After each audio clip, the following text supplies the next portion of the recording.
Now let's go beyond the headlines to a special advisor to President Tinubu on media and public communication, Mr. Sunday Dare.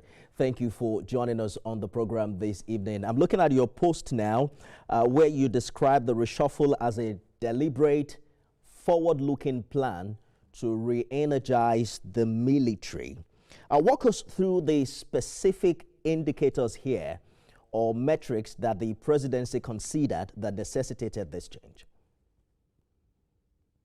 I think it comes from the orientation and the constitutional powers imbued in the president and commander-in-chief. And of course, you know that President Tinubu understands that security is not static, but security demands innovation, demands agility, and also demands renewal. And it is from that position that you have a commander-in-chief view the security of the country from a very comprehensive approach.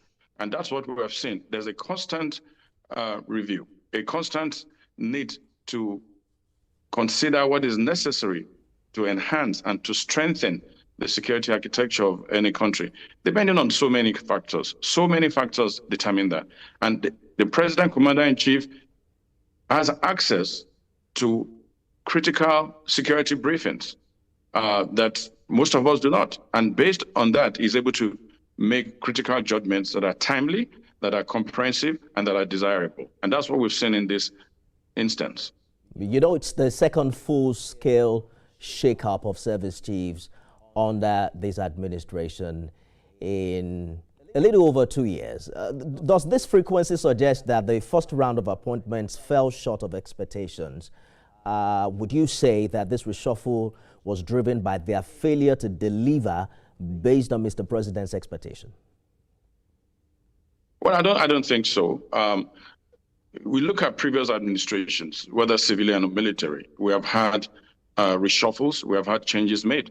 And these changes and reshuffles are determined by the currency of what's happening. We have a country that was inherited facing challenges of banditry, kidnapping, insurgency, and organized crime.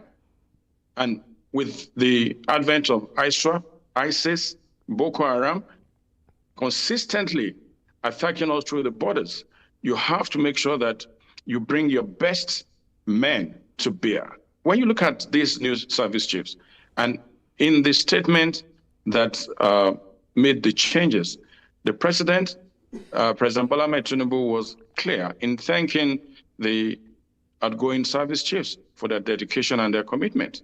He really thanked them for the work they had done. But then it was time to move on. And when you look at these new service chiefs, they are tested. They've been in the theater, they're theater commanders.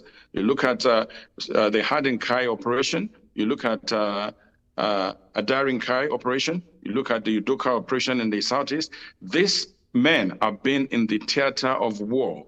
And at this point, like I said, the president understands that security is not static. It also depends on who the commander-in-chief is. Certain commander-in-chiefs will wait longer to take that bold and decisive step, But other commander-in-chiefs will do what is necessary to safeguard the security of the country. That's what we've seen. And I said much earlier, President Bola Ahmed Tinubu understands that security is not static. And when you look at the theory of securitization in international relations, security is not static. There's no timeline that, oh, you wait 1 year, you wait 2 years, you make changes once or twice during your particular period. No, it is determined by the reports, by the developments that you see. So he understands the need for agility, there's a need for renewal, and there's a need for innovation.